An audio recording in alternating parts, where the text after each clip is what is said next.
পরম করুণাময় আল্লাহর ডাকে সাড়া দিতে আবারও ঘনিয়ে এলো সেই মহেন্দ্রক্ষণ। পবিত্র হজের সময় চলে এসেছে।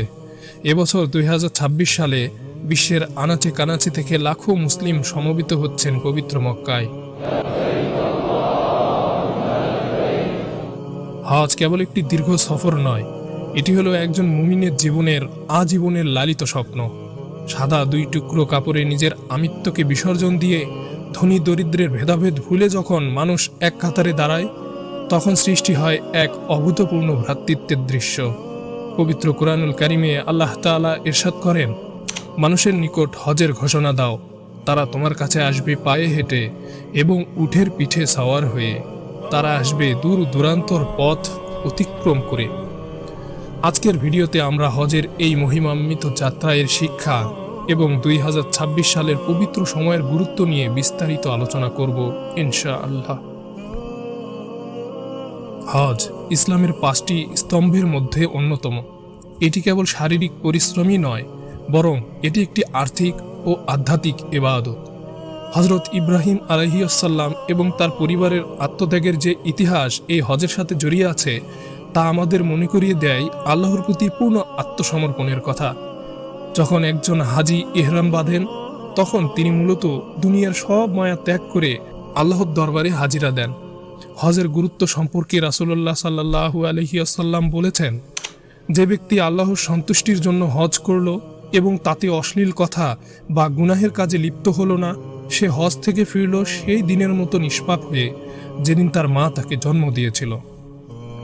এই যে আপনারা দেখছেন লাখো মানুষের স্রোত, এখানে কেউ কারো চেয়ে বড় নয়।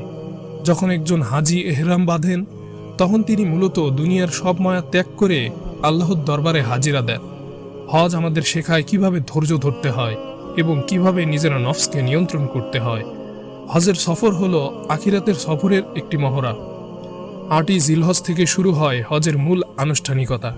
9ই জিলহজ আরাফাতের ময়দানে হাজিরা হওয়া, যেদিনটিকে বলা হয় হজের শ্রেষ্ঠ দিন। রাসূলুল্লাহ সাল্লাল্লাহু আলাইহি ওয়াসাল্লাম পরিষ্কারভাবে বলেছেন, আল হাজ্জু আরাফা, অর্থাৎ আরাফাতের ময়দানে অবস্থান করাই হলো হজ। সেদিন আল্লাহর দরবারে দুহাত তুলে কান্নাকাটি করা আর নিজের গুনাহ মাপ চাওয়ার যে দৃশ্য, তা কোনো শব্দ দিয়ে বর্ণনা করা সম্ভব নয়। এরপরে মুজদালিফায় রাত কাটানো এবং 10ই জিলহজ জামারায় শয়তানকে পাথর নিক্ষেপ করা, তারপর কোরবানি এবং মাথা মুন্ডনের মাধ্যমে একজন মানুষ নতুন করে আধ্যাত্মিক জীবন শুরু করে। কবুল হজের প্রতিদান সম্পর্কে নবীজি সাল্লাল্লাহু আলাইহি ওয়াসাল্লাম বলেন, হজ্জে মাবরুর বা মকবুল হজের একমাত্র প্রতিদান হলো জান্নাত। 2026 সালে এই হজে যারা অংশগ্রহণ করছেন, তাদের জন্য এই প্রতিটি মুহূর্ত হবে জীবনের শ্রেষ্ঠ সঞ্চয়। প্রতিটি পাথর নিক্ষেপ, প্রতিটি তাওয়াফ আর প্রতিটি দোয়া যেন আল্লাহর দরবারে কবুল হয়। প্রিয় ভাই ও বোনেরা, হজ কেবল তাদের উপরই ফরজ যাদের সামর্থ্য আছে। পবিত্র কোরআনে আল্লাহ তাআলা বলেন, মানুষের মধ্যে যার সেখানে যাওয়ার সামর্থ্য আছে, আল্লাহর উদ্দেশ্যে ওই ঘরের হজ করা তার উপর ফরজ। তাই যাদের সামর্থ্য আছে তাদের দেরি করা উচিত নয়। আর যারা এবছরই আল্লাহর মেহমান হয়ে যাচ্ছেন, আপনাদের কাছে অনুরোধ, দেশ ও দশের জন্য দোয়া করবেন। আল্লাহ যেন আপনাদের হজকে সহজ করেন আর আমাদের সবাইকে অন্তত একবার হলেও তার ঘরের জিয়ারত করার তৌফিক দান করেন। আমিন।